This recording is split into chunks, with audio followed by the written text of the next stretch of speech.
এটা হচ্ছে পাগলদের শহর, কারণ এই শহরে অ্যাক্সিডেন্ট হলে সঙ্গে সঙ্গে অ্যাম্বুলেন্স চলে আসে, কিন্তু অ্যাম্বুলেন্স রুগীটাকে রেখে বাইকটাকে নিয়ে চলে যায়। সারা জীবন দেখেছি পানির সাহায্যে আগুন নেভানো হয়, কিন্তু এই শহরে আগুনের সাহায্যে পানি নেভানো হয়। এমনকি এই শহরের মানুষগুলো এতটাই বোকা যে ঘোড়ার পিঠে না চড়ে ঘোড়াকে নিজের পিঠে চড়িয়ে রেস করে। আর এই শহরের গাড়িগুলো চলে ফুটপাতের উপর দিয়ে, কিন্তু মানুষেরা হাঁটে রাস্তার মাঝখান দিয়ে। এমনকি এই শহরে মাছেরাও গাড়ি চালাতে পারে। কিন্তু এই শহরে যখন বক্সিং ম্যাচ শুরু হয়, তখন ফাইটারেরা ফাইট না করে দর্শকেরা ফাইট করে।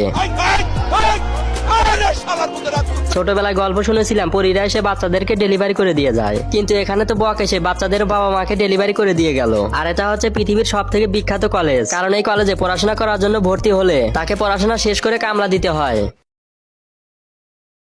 এই লোকটার কোনো বাচ্চা ছিল না, যার কারণে সে একজন কাঠুরের কাছ থেকে কাঠের সাহায্যে একটা বাচ্চার পুতুল বানিয়ে নেয়। এরপর সেই পুতুলটাকে নিয়ে তার স্ত্রীর কাছে দিয়ে দেয়। তখনই রাতের অন্ধকারে সেই কাঠুর পুতুলের মধ্যে জীবন চলে আসে, যা দেখার পর তারা অনেক ভয় পেলেও বাচ্চাটাকে নিজের বাচ্চার মতো আদর করতে শুরু করে দেয়। এর কয়েক বছর পর বাচ্চাটা বড় হলে যে কাঠুরে তাকে তৈরি করছিল সেই কাঠুরের কাছে চলে যায়। কাঠুরে তাকে একটা কাঠুর তলোয়ার তাকে উপহার দেয়। তখন ছেলেটা বাজারে গিয়ে দেখতে পায় দুইটা গরুকে সোনার চেন দিয়ে বেঁধে রাখা হয়েছে। গরুর মালিক বলে যে এই সোনার চেনগুলো ভাঙতে পারবে তাকে এই গরুগুলো দেওয়া হবে। তখন ছেলেটা চেনগুলো ভাঙলেই গরুগুলো সেখান থেকে পালিয়ে যায়। কিন্তু এরপর ছেলেটা বাড়িতে গিয়ে আগুন জ্বালালেই সেই গরুগুলো তার কাছে এসে আগুনের কয়লা খেতে শুরু করে দেয়। এরপর গরুগুলো হঠাৎ করে আকাশে উড়ে সূর্যের ভিতরে চলে যায়, যার কারণে ছেলেটা একটা রাজমহলে গিয়ে কাঠের ফার্নিচারে কাজ শুরু করে দেয়। সেই রাজমহলে থাকতে থাকতে ধীরে ধীরে রাজকুমারীর সাথে ভালোবাসা হয়ে যায়। কিন্তু হঠাৎ করে সেই রাজমহলে শত্রুরা আক্রমণ করে দেয়। তখন ছেলেটা একাই সব শত্রুদেরকে হারিয়ে লড়াই করতে করতে নিজেও মরে যায়। এরপরের পর্ব দেখতে চাইলে কমেন্টে পার্ট 2 লিখে দিন।